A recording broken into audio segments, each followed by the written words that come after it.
Bueno, buenas tardes a todos. Mi nombre es Santiago Rivera y hoy voy a hablar de en dónde estamos parados con respecto a la taquicardia ventricular.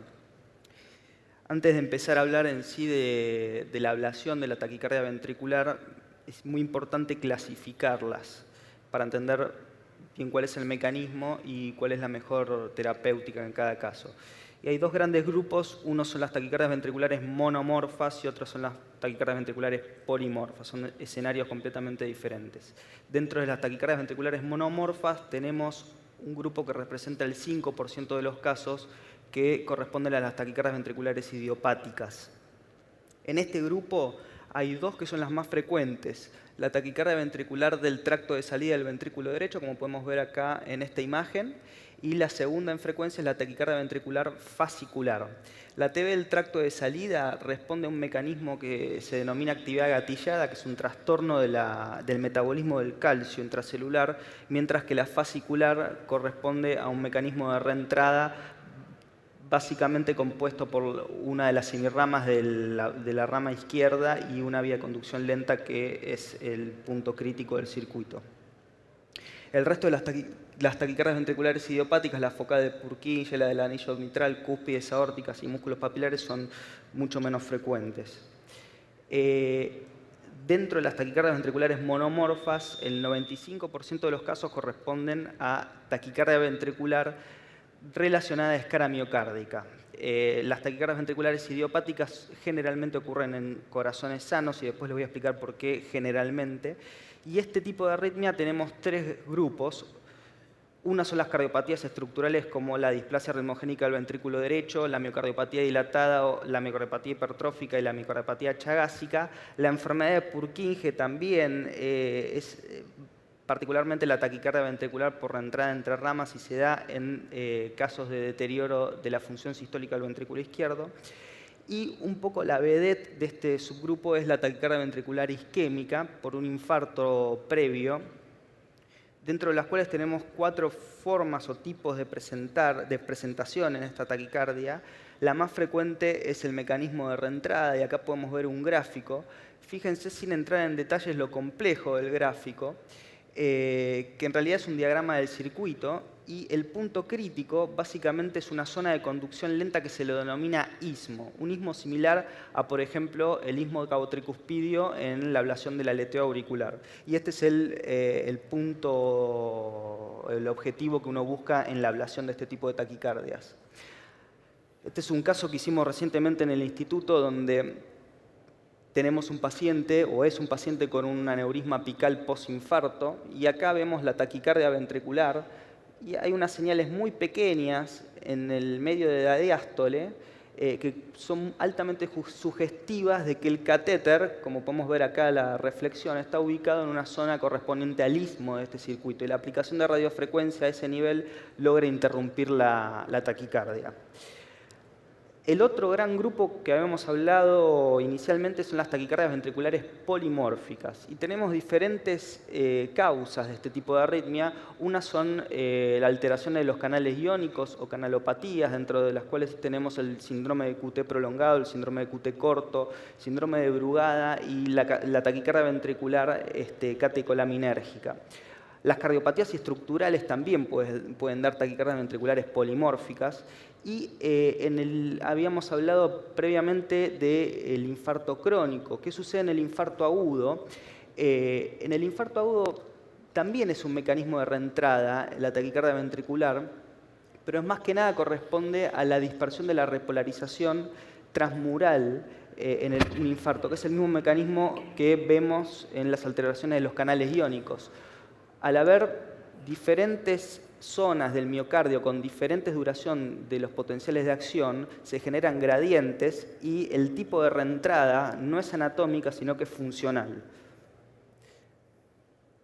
También ocurre que en ciertos pacientes todo esto confluye en una misma persona, y este es un caso muy interesante en un señor que era portador de un síndrome de QT prolongado con un QT corregido de 700 milisegundos, un infarto inferior previo, y en el Holter empezamos a encontrar que tiene una densidad de extrasístoles monomorfas muy altas, algunas de ellas haciendo fenómenos de R sobre T y dando lugar a fenómenos de taquicardia, de torsión de punta, que eran muy repetitivos durante el trazado. En este caso particularmente decidimos ir a ablacionar la extrasístole, que era actuaba como gatillo de la torsión de punta, y esto es algo que hemos aprendido del grupo de Bordeaux también, particularmente Pierre Jaïs se dedica a hacer la ablación de las extrasístoles gatillos de fibrilación ventricular idiopática. Y en este paciente la idea era ablacionar la taquicardia ventricular, la extrasístole ventricular. Vimos que el origen de la extrasístole era en el músculo papilar posterior-medial del ventrículo izquierdo, pero pudimos desencadenar una taquicardia ventricular monomorfa, sostenida, y que correspondía a una taquicardia ventricular fascicular. Con lo cual, en un mismo paciente teníamos una taquicardia ventricular idiopática que se manifestaba con extrasístoles frecuentes, que actuaban como gatillo en un síndrome de QT prolongado para una torsión de punta, en un paciente con cardiopatía coronaria previa. Por suerte al señor se lo pudo ablacionar, se le implantó un cardiodefibrilador y está muy bien. ¿Cuáles son las situaciones especiales de la ablación de taquicardia ventricular? El epicardio. El epicardio es una zona muy subabordada que uno debería considerar ante una falla de la ablación de la TV endocárdica o ante la presencia de criterios electrocardiográficos específicos. Nosotros usamos en el instituto los criterios o la escuela propuesta por Marlinsky. El abordaje es similar a lo que se hablaba para los dispositivos de oclusión epicárdicos, es por la técnica de Sosa, una punción subsifoidea. Y en este caso particular se realizó el mapa de voltaje del epicardio del ventrículo izquierdo, y acá nuevamente podemos ver cómo el catéter, logramos localizar con el catéter el punto crítico del circuito, y la aplicación de radiofrecuencia prolongó el ciclo de la taquicardia y luego la interrupción de la misma. Hay casos particulares de la taquicardia ventricular epicárdica, como es aquella que se origina en el summit del ventrículo izquierdo. Estos son casos muy poco frecuentes, pero que necesitan una consideración muy importante porque se originan en una zona que está muy próxima a los tractos de salida, y es un triángulo delimitado por la bifurcación del tronco de la coronaria izquierda, descendente anterior y circunfleja, y la base está cerrada por el entrecruzamiento con el seno coronario. Dentro del triángulo lo que encontramos es el primer ramo diagonal, con lo cual que el abordaje epicárdico de estos casos debería hacerse por vía videotoracoscópica o por minitoracotomía, porque es importante la visualización directa de las arterias para evitar daños de este tipo. Cuando uno habla de ablación de taquicardia ventricular, muchas veces dice qué bueno que la taquicardia ventricular es hemodinámicamente estable. Vale la pena aclarar que eso tiene una implicancia técnica nada más, porque nos permite con mayor facilidad encontrar estos puntos críticos del circuito. Pero la taquicardia ventricular estable no es algo benigno. Fíjense que un poco más del 20% de los pacientes con taquicardia ventricular estable, independientemente de la fracción de eyección, evolucionan hacia episodios de fibrilación ventricular o episodios de taquicardia ventricular inestables. ¿Cuáles son los resultados que conocemos actualmente de la ablación por catéter? Voy a hacer referencia a los estudios randomizados. La tasa de éxito agudo y éxito crónico en los primeros estudios es un poco desalentadora, pero en los estudios que realmente tuvieron randomización entre ablación versus no ablación, como es el SMASH-BT, por ejemplo, vemos que en los pacientes con infarto previo de miocardio y TV inestable FB o una descarga previa del CDI, se ha visto que hay una reducción significativa en las terapias apropiadas del CDI y en los shocks apropiados en el grupo de ablación comparado con aquellos que recibieron solo CDI. La tasa de mortalidad relacionada al procedimiento fue de 0% y la tasa de complicaciones también fue baja con eventos transitorios. Acá podemos ver los subgrupos cómo varía el endpoint primario. El VTAC también son 110 pacientes con enfermedad coronaria previa y taquicardia ventricular estable, donde se comparó CDI más ablación versus CDI, y el endpoint primario de recurrencia TB o FB fue significativamente menor en el grupo de la ablación. Lo importante también es que la tasa de mortalidad fue del 0% relacionada al procedimiento y las complicaciones fueron muy bajas. ¿Qué pasa en la cardiopatía, en la ausencia de cardiopatía estructural o que corresponde a las taquicardias ventriculares idiopáticas? Bueno, los resultados son bastante alentadores. Principalmente en el tracto de salida se reporta una tasa de éxito agudo entre el 65 y el 97%. Y la variación que podemos ver acá es principalmente por condiciones anatómicas del tracto de salida y localización del foco arritmogénico. En la taquicardia ventricular fascicular, fíjense que la tasa de éxito está por arriba del 95%. Y la recurrencia es baja en ambos grupos. Todavía no se tiene por en realidad una ausencia de un número de muestra adecuado, resultados específicos en lo que es ablación de cúspides, anillo mitral o summit del ventrículo izquierdo. Vale la pena mencionar cuál es el rol también de la medicación antiarrítmica en todo esto. Y Pacífico en el año 1999 demuestra cuáles son los beneficios del uso de sotalol versus placebo, y vemos que hay una reducción significativa en los shocks totales, shocks apropiados y shocks inapropiados con el uso de sotalol, pero una de las cosas que llama la atención es la tasa de discontinuación del sotalol por efectos adversos, dentro de los cuales principalmente se incluyen efectos relacionados al efecto beta bloqueante, pero también tenemos torsión de punta, que es una arritmia grave.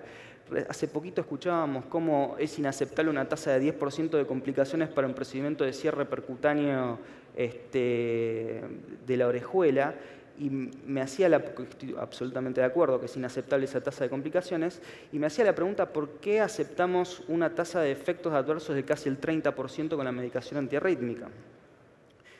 Estudiamos también el asimilide y vemos que tanto en el estudio Gill como en el grupo de Singer vieron que es muy buena para la reducción de shocks, pero la tasa de discontinuación por efectos adversos supera el 30% y llega al 36%. Y finalmente el Optics evalúa al sotalol, a la amiodarona más beta bloqueantes y los beta bloqueantes en forma independiente, viendo que encontramos una reducción de riesgo de arrítmico del 56% con la combinación de amiodarona y sotalol, pero la tasa de efectos adversos sigue siendo elevada, casi 20% para la amiodarona, superando el 20% para el sotalol y alrededor del 5% para los beta bloqueantes.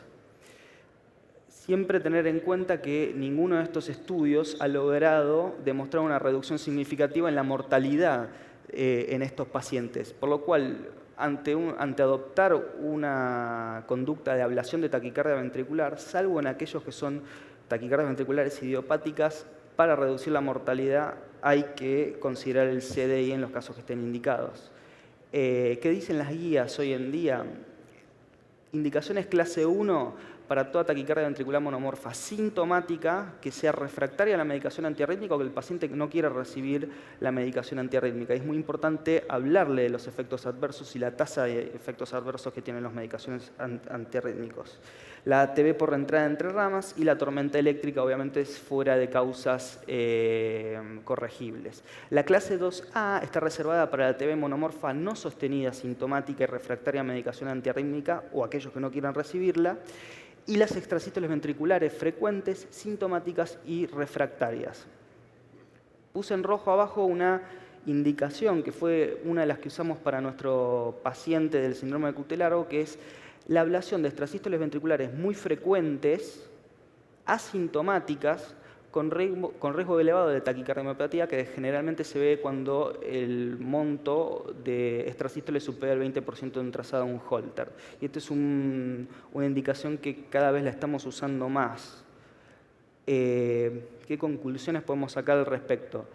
En cardiopatía estructural, la ablación por catéter de TB reduce significativamente las terapias del CDI hasta un 70%. Es un método seguro, vimos que la mortalidad es del 0% y la tasa de complicaciones es baja. y funciona como un método de salvataje en casos de urgencia como la tormenta eléctrica o taquicardias ventriculares incesantes.